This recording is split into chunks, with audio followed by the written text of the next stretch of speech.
Hello! Alam mo ba, may isang love story na mas grabe pa sa lahat ng fairy tales na napanood mo. At ang maganda dito, totoong-totoo ito.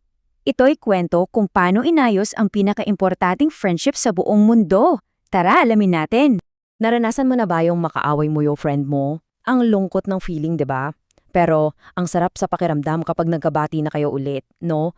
Itong experience na to, ito yung magiging susi natin para maintindihan natin tong super gandang kwento na pag-uusapan natin ngayon. Kasi alam mo ba, nung una sa lahat, sobrang close ng Diyos at ng mga tao. Talagang matalik na magkaibigan. Kaso, nasira yung friendship na yon. Ang tawag sa dahilan ay kasalanan. Yan yung mga beses na pinipili nating gawin yung mali imbes na tama. Dahil dito, parang nagkaroon ng malaking pader sa pagitan natin at ng Diyos. Para kayong magkaibigan na biglang hindi na nag-uusap. Oh, tingnan mo to. Diyan sa haliwa, sabi, dati, mga kaaway ng Diyos. Ganyan kalala yung sitwasyon natin noon, ang layo natin sa Kanya. Pero silipin mo yung sa kanan. Ngayon, mga kaibigan ng Diyos. Grabe. Mula sa pagiging kaaway, naging kaibigan. Ang laking pagbabago, 'di ba? Paano kaya nangyari yan? Eto na yung sekreto. Sabi sa Biblia, kahit tayo pa yung lumayo, ang Diyos yung unang-unang gumawa ng paraan para magkabati tayo. At yung paraan na ginawa niya, grabe, ito ay sa pamamagitan ng isang napakalaking sakripisyo, yung buhay ng sarili niyang anak. At yung magic word dito ay ipinagkasundo.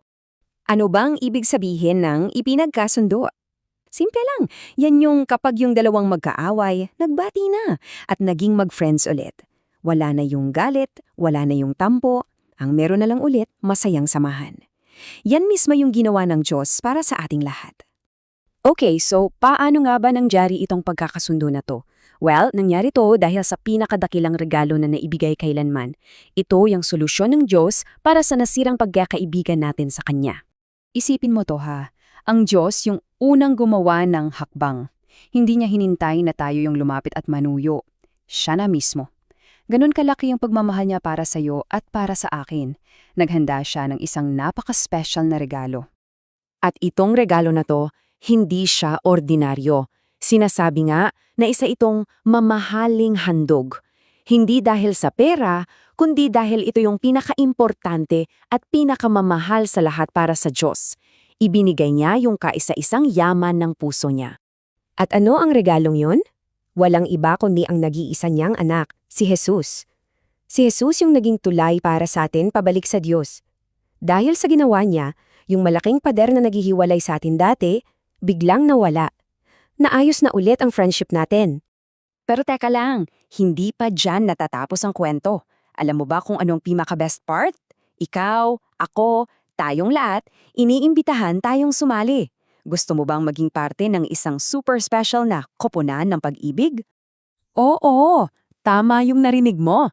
Gusto ni Jesus na maging partners niya tayo sa pagpapakalat ng pag-ibig niya sa buong mundo. Isipin mo yon, magiging kasama ka ni Jesus sa isang napaka-importanting misyon. Ang galing! So paano ba sumali sa team? Sobrang dali lang. Una, tanggapin mo yung regalo ng friendship na bigay ni Jesus. Pangalawa, maging mabait ka sa mga tao sa paligid mo. Pangatlo, maging matulungin at isang mabuting kaibigan. At pang-apat, at pinaka-importante, ipakita mo sa iba kung gaano sila kamahal ng Diyos sa mga simpleng paraan araw-araw. At may isa pa kong sikreto para sa'yo. Sa misyon na to, hindi ka mag-iisa. Meron kang mga super powerful na mga kasama. Ang galing no? Ang team captain natin ay si Jesus mismo. At hindi lang yan, kasama rin natin sa team ang napakaraming mga anghel galing sa langit. Isipin mo yun, sa bawat paggawa mo ng mabuti, may mga anghel kang kakampi. Kaya bilang isang team, kasama si Jesus at ang mga anghel, yung goal natin simple lang, maging blessing sa iba. Tulungan natin ang mga tao, pasayahin natin yung mga malungkot at ipakita sa lahat kung gaano kabuti ang Diyos. Kaya eto yung challenge ko sa'yo ngayon. Sino yung isang tao na pwede mong pakitaan ng kabaitan na yun din? Pwedeng si mami, si daddy, si kuya, si ate, o isang kaibigan. Tandaan mo ha, bawat maliit na kabutihan na ginagawa mo, malaking puntos yan para sa koponan ng pag-ibig.